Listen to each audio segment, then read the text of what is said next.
আপনি কি রেল সেবা অ্যাপ থেকে ট্রেনের টিকিট কেটে ফেলেছেন কিন্তু এখন আর যেতে পারছেন না? কোনো সমস্যা নেই। খুব সহজে সেই টিকিট ফিরিয়ে দিয়ে আপনার টাকা ফেরত নিতে পারবেন। কিভাবে ট্রেনের টিকিট ফিরিয়ে দিবেন চলুন আজকের এই ভিডিওতে দেখে নেওয়া যাক। দেন প্রথমে আপনি আপনার রেল সেবা অ্যাপটির মধ্যে অ্যাকাউন্টটি লগ ইন করে নেবেন। আমি আমার অ্যাকাউন্টটি লগ ইন করে নিয়েছি। তারপর দেখতে পারবেন মাই টিকিটস একটি অপশন রয়েছে, এটার উপর একটি ক্লিক করিবেন।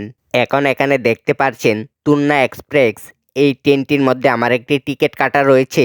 সো এখন আমি আমার এই টিকিটটিকে ফিরিয়ে দিব এবং এই টিকিটের যে মূল্য রয়েছে তারা আমাকে সেই টাকাটা আবার পুনরায় ফিরিয়ে দিবে। দেন নিচের দিকে লক্ষ্য করলে দেখতে পারবেন ক্যান্সেল টিকিট একটি অপশন রয়েছে, এটার উপর একটি ক্লিক করতে হবে।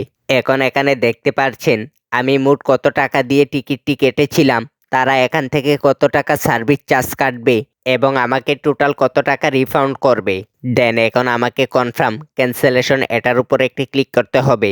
ওকে, এখন আমার নাম্বারটির মধ্যে একটি ভেরিফিকেশন কোড আসবে, সেই কোডটি এখানে বসিয়ে ভেরিফাই এই অপশনটির মধ্যে একটি ক্লিক করিব। সো এখানে একটি অপশন দেখতে পারছেন রিফান্ড ইন প্রসেস, অর্থাৎ এখানে কিন্তু আমার কাজটি কমপ্লিট হয়ে গিয়েছে। দেন ওকে এই অপশনটির মধ্যে একটি ক্লিক করিব। এখন কথা হচ্ছে তারা আমার টাকাটা কোন সময় ফিরিয়ে দিবে। বাংলাদেশের নিয়ম অনুযায়ী এই টাকাটা 4 থেকে 5 দিনের মধ্যে যে অ্যাকাউন্ট থেকে তাদেরকে পেমেন্ট করা হয়েছিল সেই অ্যাকাউন্টের মধ্যেই পুনরায় ফিরিয়ে দিবে।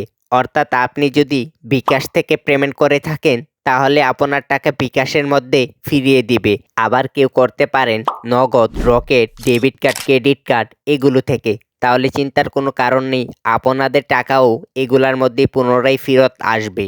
যদি ভিডিওটি ভালো লেগে থাকে তাহলে চ্যানেলটিকে সাবস্ক্রাইব করে পরবর্তী ভিডিওর জন্য পাশে থাকিবেন।